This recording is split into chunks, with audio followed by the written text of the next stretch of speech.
I recall when the Japanese only made small cars. All right, let's drive one of their biggest, the 2014 Infiniti QX80 all-wheel drive, and check the tech. Now let's be honest, a QX80 is a great big blunderbuss of a thing, and its lines make no attempt to hide that.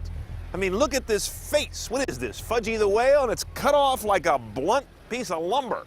Out the back, you got this pouty, jutting rear bumper. Nothing about this vehicle makes apologies for its presence.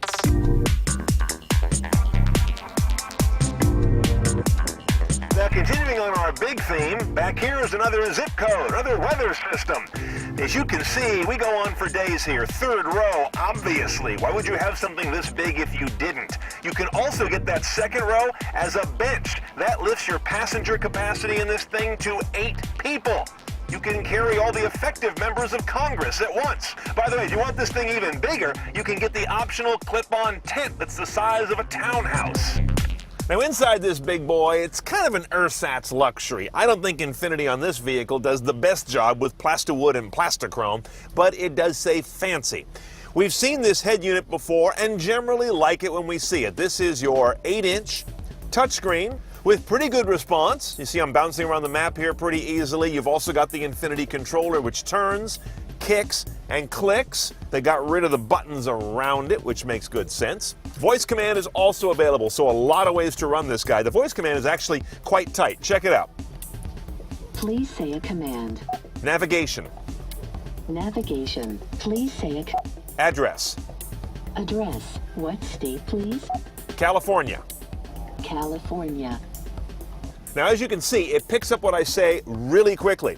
The downside is when you get into the address, you've got to do state, city, street, number as independent little buckets. That's kind of old feeling at this point in history. But all in all, quite functional. Still a little bit childish looking display, good 3D flyby mode, and they do a nice job showing you what lane to be in when you get to one of those dicey freeway interchanges. So not a whole lot new there. And I will say this vehicle has about the best streaming Bluetooth I've heard, which is kind of saying something, because streaming Bluetooth doesn't sound real good. But this one does a great job of bringing it together, making good sense of the sound, and even bringing out things I don't hear in some other cars. That's impressive.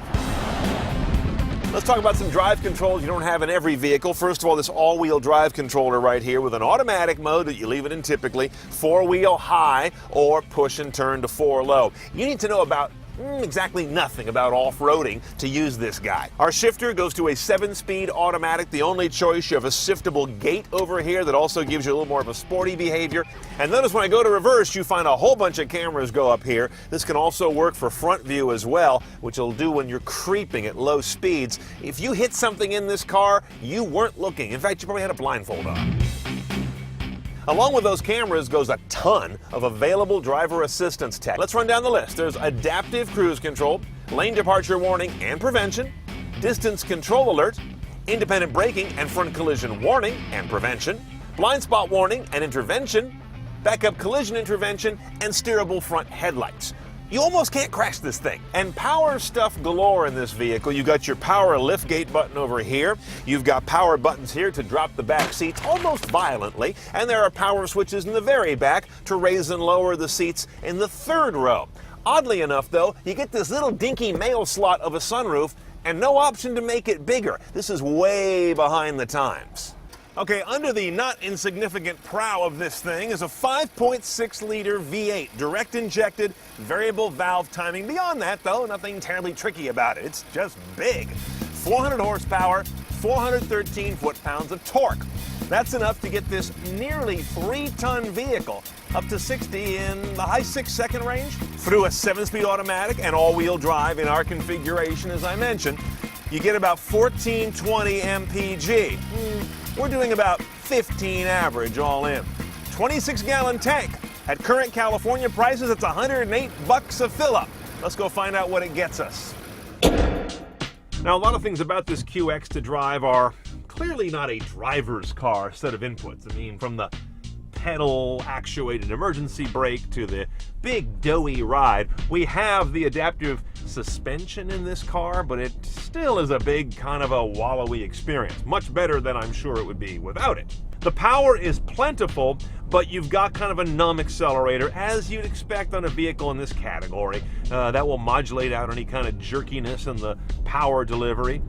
And it's all sort of disconnected from the road. The steering gives you almost no feedback on what's going on. In other words, this car is perfect for the kind of person who is shopping for it. You're not buying this and cross-shopping it with a Cayenne, for crying out loud. It's a whole different animal.